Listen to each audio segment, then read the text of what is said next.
আজকে ছিল পঞ্চমী, তো দিদি আর আমি চলে গেলাম মাঝদিয়ায়। একটা বিশেষ কারণে গিয়েছিলাম, ঠাকুর দেখতে যাইনি। তো ভিডিও এতদিন পর দেওয়ার কারণে আপনাদের কাছে আগেই ক্ষমা চেয়ে নিচ্ছি।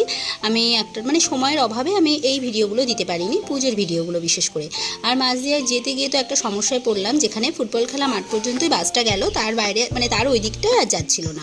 তো মাঠের ওখানে নেমে ঠাকুর দেখে ভাবলাম স্টেশনের ঠাকুরটাও দেখি। তো দেখলাম স্টেশনে এখনও ঠাকুর আসেনি, প্যান্ডেলটা দেখেই চলে আসলাম। আর যে বিশেষ কারণে মাঝদিয়ায় আসা, দিদি শাখা পড়লো।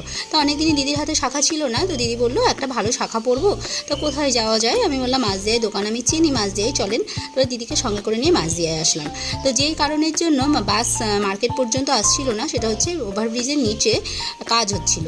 কেননা সামনেই পুজো, অনেক গাড়ি ঘোড়া যাবে, রাস্তাটা একদম ভেঙে খুব খারাপ হয়ে গেছিলো। তো এই কাজটা করার জন্য বেশ ভালোই হয়েছে, রাস্তাটা বেশ সমান সুন্দর হয়ে গেছে। তো ওই প্যান্ডেলটাই আবার দেখতে দেখতে বাড়ি চলে যাচ্ছি। তো আজকের ভিডিওটা এই পর্যন্ত থাকলো, দেখা হবে নেক্সট ভিডিওতে। টাটা।